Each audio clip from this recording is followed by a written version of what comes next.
A program is underway in the London area that is focused on helping seniors who are deemed to be at high risk of returning to hospital or needing to be admitted to long-term care. These folks instead are able to return home with intensive case management from the Community Care Access Center. Some receive the assistance of a nurse practitioner, and all have access to supports for daily living, which means they have personal supports provided in their home 24/7 through short, frequent visits that are scheduled and on call. Yeah, no, without the support for daily living, that would be a whole different story. We'd be looking pretty hard right now at long-term care facility. But with the support for daily living, we're able to cope okay. And We are talking about improving quality of life for seniors who are able to live independently at home with more supports. And we are able to ensure our healthcare system is providing the right care to the right person at the right time. It means we are looking at the individual and determining what we can do to best support them, instead of looking at them as someone who can only be supported in a hospital bed or long-term care home. I find it benefits them greatly. Just be coming in and offering a friendship, offering them good conversation to the lonely people that we work with, and also to find out what their needs are. We're there for them. If they need a container of milk or anything, we're there. We just let them know that, yes, we'll stop in and pick it up for them and drop it off, or whatever they need. And I find it helps them stay in their home where they're very much more comfortable. It's just really nice to see how well they're doing at home and how happy they are maintaining staying at home. They seem very comfortable and relaxed and stuff. Aging is hard, so you want to maintain staying at home as long as you can.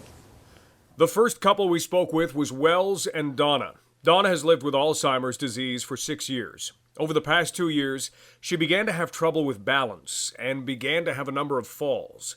One morning, Donna collapsed while having breakfast. Wells called 911 and Donna was admitted to hospital, where she stayed for 5 days. She was only home for 1 day before she had to be readmitted.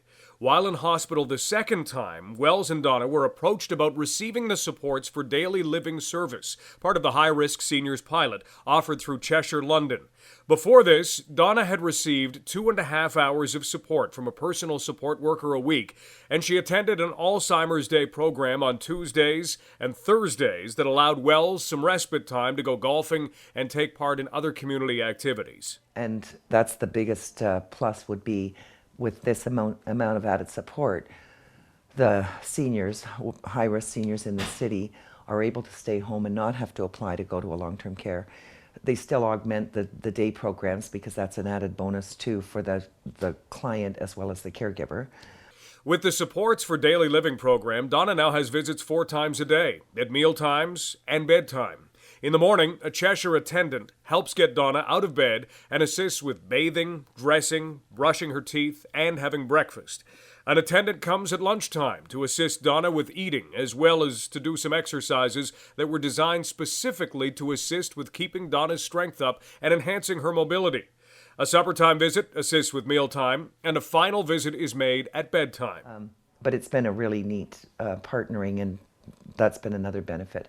And working with the hospitals, and they're as keen as we are for keeping the ALC numbers down by keeping them at home. That's going to be another promotion of benefit to the whole system. Well, just to see all the clients and their families being so well served is a huge compliment or a benefit to work in the project, and to have seen less admissions to hospital or less trips back to emerge. For Ernie and Clarabelle, the Supports for Daily Living program has been able to reunite the couple who have been together for 68 years. The stress of having his wife temporarily residing in a long-term care facility with special circumstances meant Ernie could not communicate with her directly, and it resulted in Ernie having a several-week stay in hospital over the Christmas period. If it wasn't for them now, I don't know what I would do now, because it's caregiver burnout, and it does happen. And what happens to that caregiver when that caregiver gets ill? It leaves the other person at risk. And really that's, even in this case, left somebody at risk. If Ernie wasn't here, Clarabelle probably couldn't be here, but by supporting both at home, they both get to be here. We've been assigned to this project to try and improve the quality and provide intensive case management to high-risk clients that are referred to us.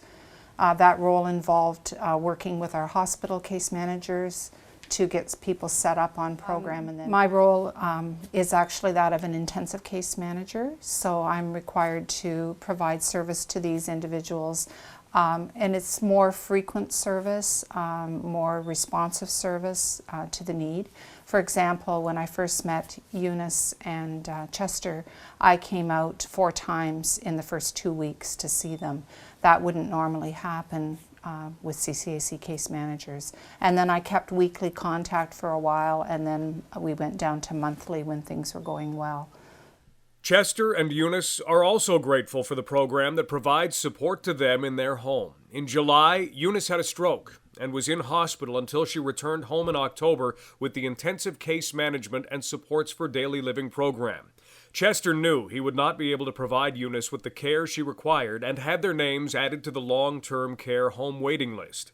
Then they learned about the program, and the personalized care was so great.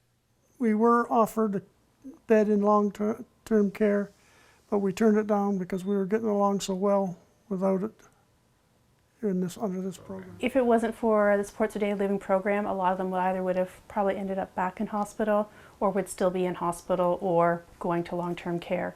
Some might have came home with enhanced services through CCAC, but whether that would have been sustainable for a long period of time isn't really, well, I don't think.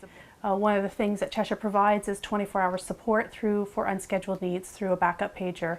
And with that, it gives that reliability or that security of being at home to know if that something does happen, a bowel accident or incontinence of some sort, that there is somebody there to come and assist, whether there's a spouse or not. Someone could be living alone and be able to have that resource. So they're not waiting for their next caregiver to come in to assist with that. All I need is somebody or somewhere that can give me a little hand. Not a handout, but give me a little help by looking after the wife. They like to sit in their old easy chairs and in front of their TV, or just to do that and to be able to walk out into the backyard to feed the birds, as Ernie always does. We're saving all types of table scraps all the time and talk about gardening. We talk about everything. We talk about politics, which is not a good idea, but we do. We talk about just the environment and everything that's going on in the world.